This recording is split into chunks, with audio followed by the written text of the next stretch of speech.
Hey guys, welcome back. DripCoach here with Drip and Farm for Property, where we don't trust, we verify, and operate with integrity and transparency. Today we're diving into an update on this idea I pitched here with real world assets and basically tokenizing the first crypto bar in Cambodia. And been looking into that and trying to figure out if this is indeed viable. I just want to give you guys an update on that. So it's not as easy as just, going to get something, purchasing it, and running off with it. So I showed you guys this one. It was a post on the actual Facebook marketplace.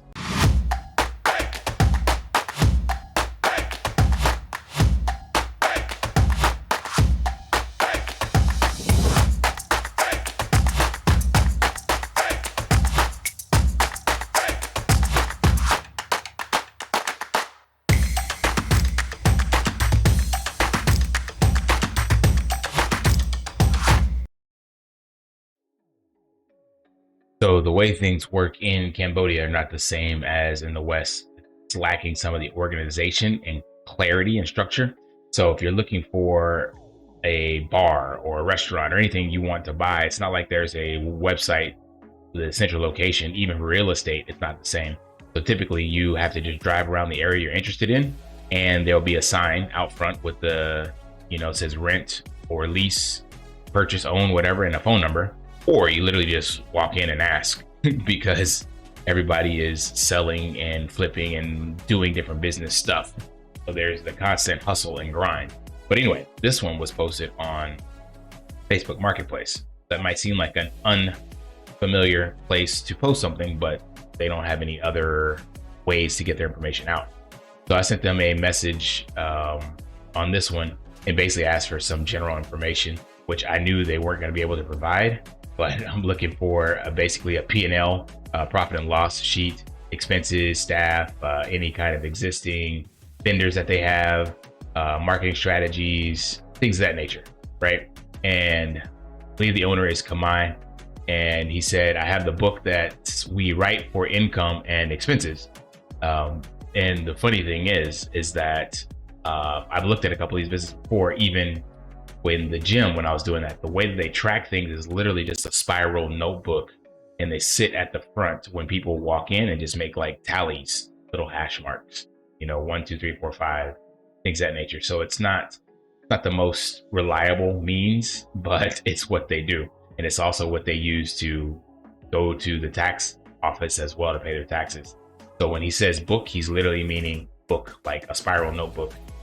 Maybe even not even spiral, just like folded page, blank notebook. So he said rent is $1,700 per month.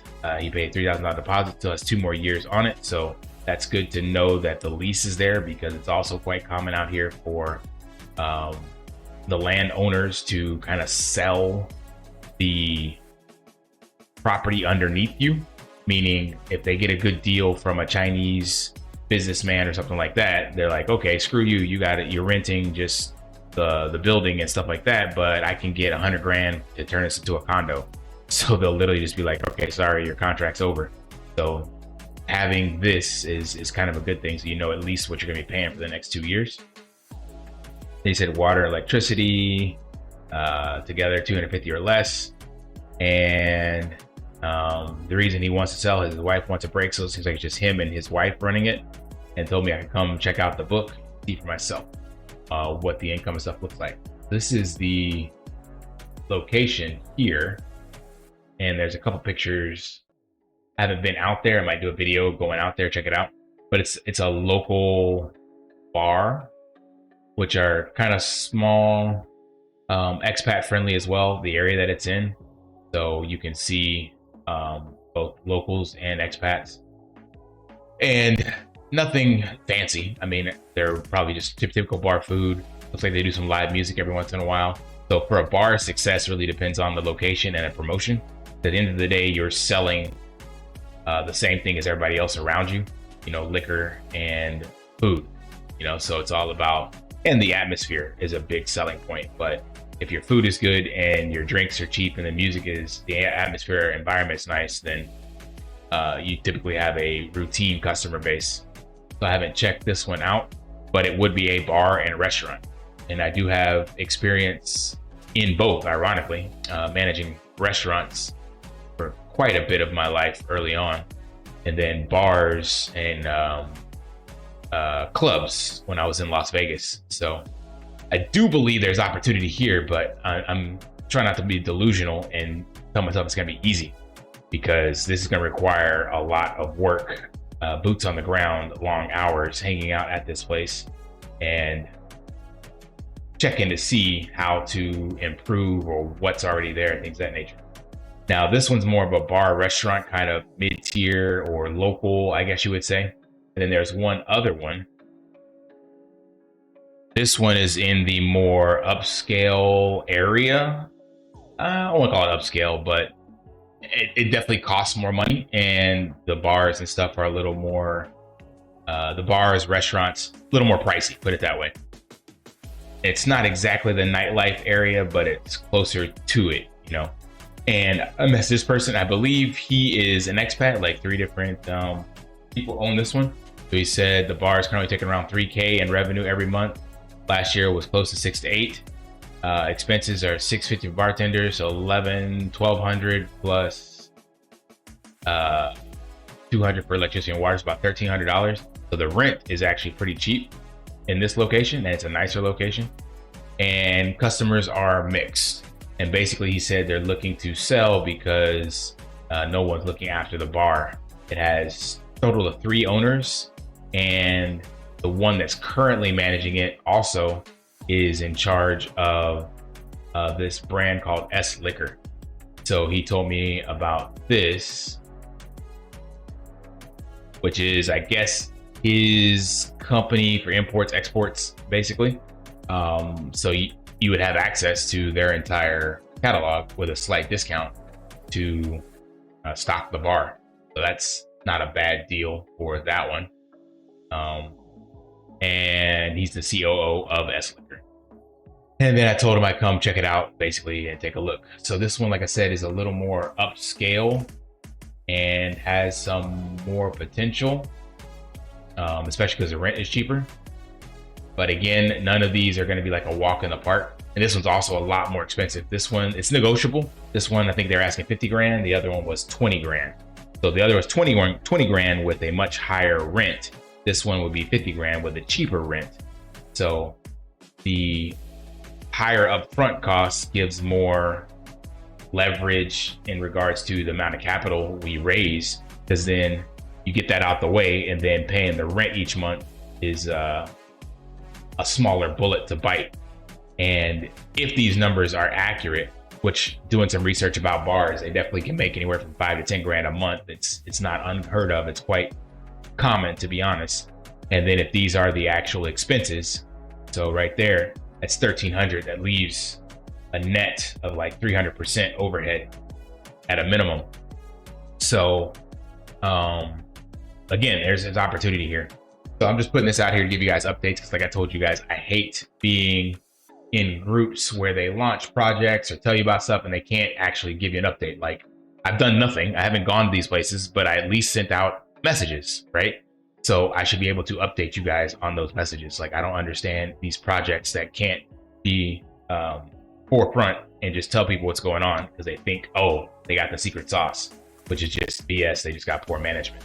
So that is the update on this. Haven't moved forward with this. This clearly would require the capital and the time investment and all that stuff, but I'm just spitballing it with the community to see what you guys think. That's just 2 of the many bars that are potentially out here to look into. All right, let me know what you guys think about that. If it's, again, based off of the feedback I got here, it wasn't a lot of engagement. I don't have a lot of engagement on my videos at this stage, but a lot of you said, great idea. Someone mentioned about cameras. That is something I think would be really, really cool to do. I would definitely install cameras and have them 24/7 recording, and then turn that onto a live stream or a YouTube channel that could eventually possibly be monetized, something like that. But could also turn it to its own kind of content creation. There's a lot of opportunity here. And like I was talking to my buddy about this, I was like, I would incentivize people to use crypto in the bar. And I mentioned you guys that yes, technically on the books, crypto is illegal in Cambodia, but everything that's illegal can be paid for essentially. So What could be done with that is actually having payment rails in the bar to pay in crypto and incentivize them with stuff like, which I've never heard of, but unlimited drinks, like a membership basically. So getting people to pay upfront for memberships that offer different perks, preferred seating, entrees, food, whatever stuff, different things you give away to get them to just kind of like from other business models, like you learn in the gym, you want people to pay more money up front for things that they value but typically won't ever use. Same kind of model with all you can eat buffets. They make a bunch of money, they throw away more than they actually sell, and they still make a shit ton of money because the margins on that and what people actually eat and the cost for them to cook those meals is so low. It'll be the same thing with, in my opinion, drinks, because the margins on drinks are so insane, and you could charge a hefty membership that people would think would be appealing, and then come to find out, yeah, you can't drink that much alcohol. Because even if you were to pay for it yourself, like $30 for $50 out here for a mid-shelf liquor, you're not going to drink a whole bottle of liquor in one night.